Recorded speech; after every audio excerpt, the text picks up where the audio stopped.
자산이란 지속적으로 내 주머니에 돈을 넣어주는 또는 가치가 오르는 것이다. 여러분 안녕하세요. 지금 일기를 쓰는 시간은 2025년 1월 7일 오후 7시 37분입니다. 이번 일기에서는 자본주의 사회를 살아가는데 정말 중요한 자산에 대해 한번 이야기를 해보려고 합니다. 우선 자산을 이야기하기에 앞서 제가 생각하는 부자들의 수입 구조에 대해 한번 그림으로 그려보도록 하겠습니다. 하기의 그림은 자산을 지속적으로 사들여서 자산이 스스로 일을 하여 부자들의 주머니에 돈을 넣어주거나 희소한 자산의 가치가 지속적으로 상승하여 부자들이 자산을 소유하는 것만으로도 부자들의 지갑이 두둑해지는 것을 표현한 것입니다. 흔히 여러분들께서는 빚을 진다라고 하면 어떤 생각이 드시나요? 아마 빚을 극도로 싫어하는 분들도 계실 것입니다. 제가 빚이라는 단어를 들으면 드는 생각은 양날의 검이라는 것입니다.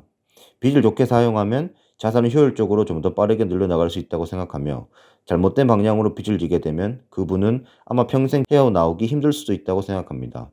그럼 좋은 빚을 사용하는 것은 어떤 것인지 제가 간단한 예시를 들어 설명을 드려보도록 하겠습니다.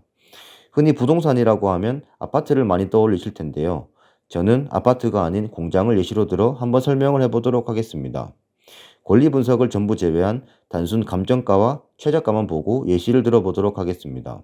첫 번째 물건인 경기도 양주시 광정면 우골이 467-18번지 공장의 경우 감정가가 약 39만 원이지만 현재 유찰이 몇 해 진행이 되어 최저가는 19억에 형성이 되어 있는 것을 확인하실 수 있습니다. 그럼 이러한 부동산을 사기 위해서 자기 자신의 돈을 전부 이용해야 할까요? 그렇게 하는 사람은 자본주의 사회를 살아가는데 정말 바보라고 생각합니다. 최저가에 낙찰이 되었다고 가정을 하고 20%는 자기 자신의 돈, 80%는 경락잔금 대출을 이용했다고 가정해 보겠습니다. 3.8억 자기 자신의 돈, 15.2억 다른 사람의 돈, 이자율 연 4%로 빌렸다고 가정해 보겠습니다. 그러면 연 이자는 6,080만 원, 월 상환금은 약 500만 원입니다. 그러면 월 500만 원씩을 저희가 상환을 해야 할까요? 직접 공장을 사서 재료시설을 이용하는 사장님이라면 그렇게 하셔도 되지만 저라면 해당 공장의 경우 월세 1,000만 원 정도 받을 수 있을 것 같기에 공장을 임대를 줄 것입니다. 그렇게 되면 보증금 1억에 매월 월세 1,000만 원을 받을 수 있게 되며 이것은 매월 500만 원의 양의 현금 흐름을 만들어주게 됩니다. 저는 이렇게 자산을 취득하기 위해 빚을 이용한 경우 사용하는 빚은 좋은 빚이라고 생각이 되며 자본주의 사회에서 자본가로 살아가기 위해서는 이렇게 좋은 빚을 사용하는 것은 필요하다고 생각합니다. 그리고 이렇게 좋은 빚을 사용하여 자산을 취득하여 양의 현금흐름을 만드는 것을 그림으로 그리면 하기와 같이 그릴 수 있습니다. 그리고 이처럼 지속적으로 양의 현금 흐름을 만들어주는 것 외에도 양의 현금 흐름을 만들어주지는 않지만 시간이 지남에 따라서 가격이 상승하는 자산 또한 좋은 자산이라고 생각합니다. 그러한 자산의 예시로는 비트코인이나 금이 있겠죠. 금을 예시로 한번 들어보겠습니다.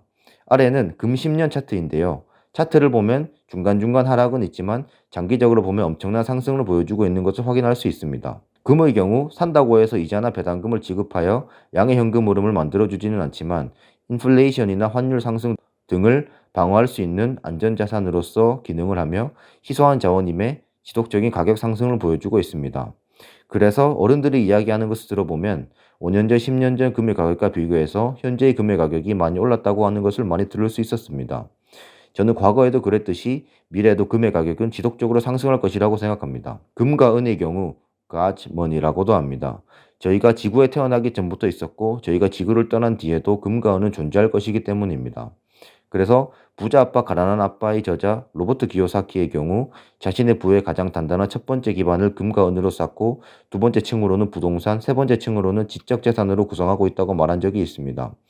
저 또한 이렇게 금과 은에 일정 부분 투자하고 있으며 앞으로도 그럴 것입니다. 직장인들이라면 연말정산을 고려하여 카드 할부로 금이나 은을 구매하는 것을 고려해 볼 수 있다고도 생각합니다. 그리고 금과 은 같은 자산을 취득하여 자산 부문의 가치가 올라가는 것을 그림으로 그리며 하기와 같이 나타낼 수 있습니다. 이렇게 부자들의 수익 구조에 대해 그림으로 한번 알아보았습니다. 일기를 마무리하기 전 제가 생각하는 자산의 정의를 살펴보며 마무리해 보도록 하겠습니다.